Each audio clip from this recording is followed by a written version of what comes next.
நிலத்தில் இறங்கி மக்களின் பிரச்சினைகளை புரிந்து கொள்ளாமல் சமூக ஊடகங்களில் மறுப்பு பேச்சுக்கள் மூலம் அரசியல் ஆதாயம் தேடும் திமுக அரசின் நிலைப்பாடு தற்போது அம்பலமாகியுள்ளது.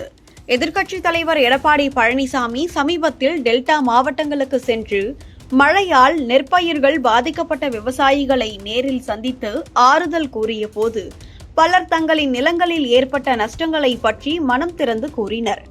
அவர்களில் ஒரு பெண் விவசாயி தன் பயிர்கள் முழுவதும் அழிந்து விட்டதாகவும் அரசாங்கத்திடமும் இதுவரை எந்தவித உதவியும் கிடைக்கவில்லை என்றும் தெரிவித்தார்.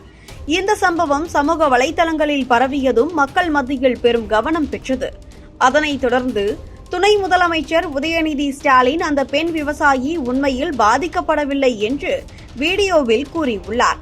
இதனால் திமுக அரசு விவசாயிகளின் பிரச்சினைகளை சிறுமைப்படுத்துவதாகவும் உண்மையான பாதிப்பை மறைக்க முயற்சிப்பதாகவும் சமூக வலைதளங்களில் கடும் விமர்சனங்கள் கிளம்பின.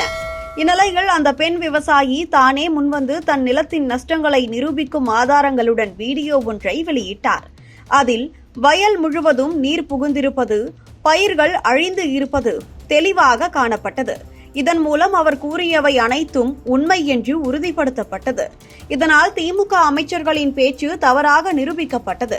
மேலும் விவசாயிகளின் குரலை நம்பாமல் அவர்களை நாடகம் ஆடுவதாக கூறிய திமுகவின் அணுகுமுறை மீதான எதிர்ப்பு பெருகி வருகிறது.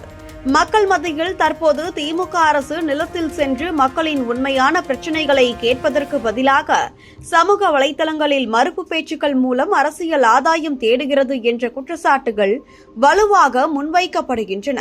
விவசாயிகளின் வாழ்வாதாரம் சிதைந்து உள்ள நிலையில் அரசு அவர்களுக்கு தேவையான நிவாரணம் மற்றும் உதவி நடவடிக்கைகளில் பின்தங்கியுள்ளது என்றும் விமர்சனங்கள் எழுகின்றன.